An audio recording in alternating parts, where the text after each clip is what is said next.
Le Benoît m'a dit, tu sais pas su, ben, il dit, il faut faire de quoi. Puis c'est lui qui a choisi Amédée Lambert pour être ordonné la première caisse. Je me rappelle de loin, ben, c'était encore là dans le même temps que j'avais été bien proche, 5 ans, 6 ans dans le plus, je pense pas, j'avais 6 ans, 5 ans. Ma grand-mère, quand elle revenait de la messe avec son petit sac de scène, avant de les mettre dans son livre, elle les comptait, puis des fois, ben, quand j'étais là, ben, elle me les faisait compter. Des fois, il y avait 5 cents, des fois, il y avait 8 cents. Puis c'était les grosses scènes noires. Là. Ben, une fois, il y en avait gros, il y en avait 12. Mon mari est arrivé un soir après son ouvrage avec 2 boîtes de papier. Puis c'était ça qui était juste la caisse populaire dans ce temps-là. Alors, j'ai dit, demandé qu'est-ce que c'était ça. Il dit, demain matin, tu ouvriras les boîtes, puis tu vas voir ce qu'il y a là. Et puis, à soir, on va aller chercher le coffre avec l'argent.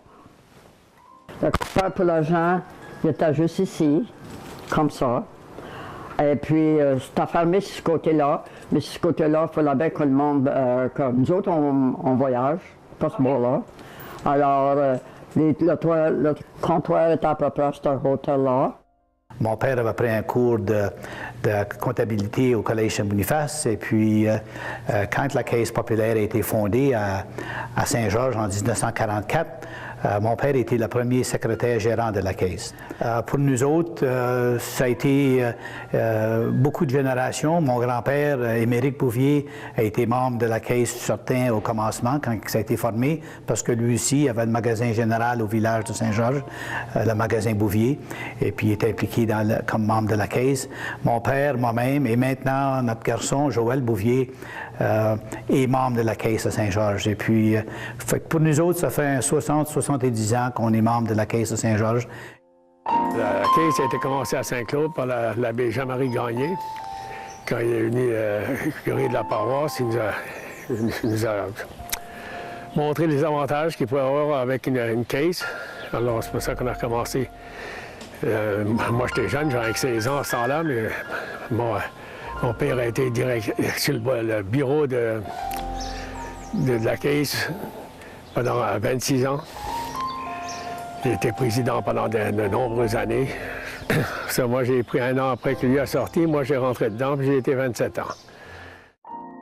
Quand je me suis marié en 1965 avec ma femme, j'ai dit, écoute, je suis marié avec toi, je suis marié avec la Caisse, mais demande-moi pas de divorcer la Caisse. Ça, c'est vrai, j'ai dit ça à ma femme. Demande-moi pas de divorcer la Caisse.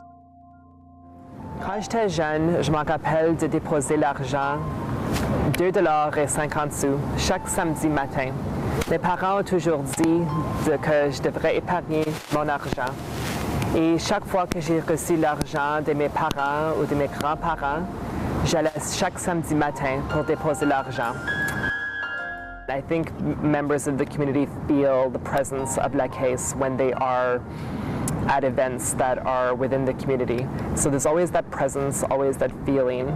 And you know when you walk into the bank at La Caisse, you know that you're part of a family, that you're really going to, it's part of your life, it's part of home. So you really feel that you're part of the community. Ce qui est spécial pour ma famille, c'est que mon grand-père était un des membres fondateurs. Il est René Marcotte. Si on va un peu plus loin, on regarde les membres du conseil de surveillance, ma grand-mère Léa Marcotte, née Fontaine dit Bienvenue, siégeait à ce conseil.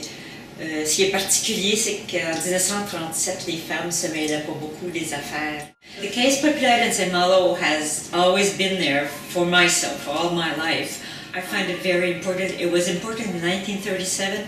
It's still very important today, and especially now that they're all amalgamated and they're very competitive with the banks and everything. So I think it's very important, and we're very pleased to still have them in our small towns. J'ai tout un vécu avec la Caisse. Mon père était membre de la Caisse, et la Caisse populaire d'Aubigny. Et la Caisse populaire d'Aubigny venait une fois par semaine, à toutes les 2 semaines à l'école, pour que les gens puissent placer leurs 10 sous, leurs 20 sous, leurs 30 sous ou leurs 1 $. C'était assez riche pour avoir ça. Puis évidemment, la Caisse faisait ça pour que tout de suite, en très bas âge, les gens deviennent membres de la Caisse et utilisent les services offerts par la Caisse. Effectivement, lorsque j'ai été capable, moi aussi, j'ai pris mon tour d'être membre du conseil d'administration. Alors, c'est de génération en génération, puis j'espère que mes enfants, un jour, vont être impliqués avec la Caisse. Ça fait peut-être 55 ans que je fais affaire avec la Caisse. Et j'ai l'intention de continuer à faire affaire pour aussi longtemps que je vais être capable. Mon grand-père, il était le gérant de la Caisse populaire dans mon petit village de Saint-Jean-Baptiste.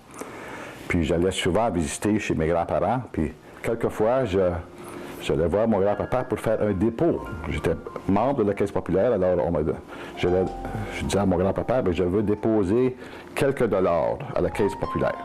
Et mon grand-papa, pour m'encourager, me disait, bien, si tu déposes 2 $, Denis, moi, je dépose 2 $ aussi à ton compte. Alors ça m'a beaucoup encouragé. J'ai beaucoup apprécié ça. Et je ne sais pas si c'est pour cela, mais j'ai toujours demeuré membre de la Caisse populaire toute ma vie. I remember visiting my grandfather at the Caisse. It wasn't the Caisse like we talk about today. It was just a little one-room attachment to the co-op store. And all it had was a desk and a little safe in the corner. And my grandfather was alone. There was no secretaries or no fancy work. It was just a desk and that's it. He used to do all the work. Sometimes I would go with my little deposit of $1 or $2, and as a member of the Caisse populaire, I would go see my grandfather and make the deposit. And just to encourage me, he would say, well, Dennis, I will deposit the same amount that you put in. So if I put in $2, he would help me out and deposit $2 in my account. And this has always impressed me. And I think because of that, I've been a member of the Caisse populaire since I was a kid, since I was 5 or 6 years old. So, and even today, I'm still very proud of the Caisse. And I feel at home when I do transaction with them. When I first started at the job that I'm at right now, I came in on a Friday morning, and our direct deposits that were supposed to have come into our bank accounts hadn't gone through. So a lot of people started calling their banks and asking if their checks had been deposited the previous night, and nobody's checks had been deposited.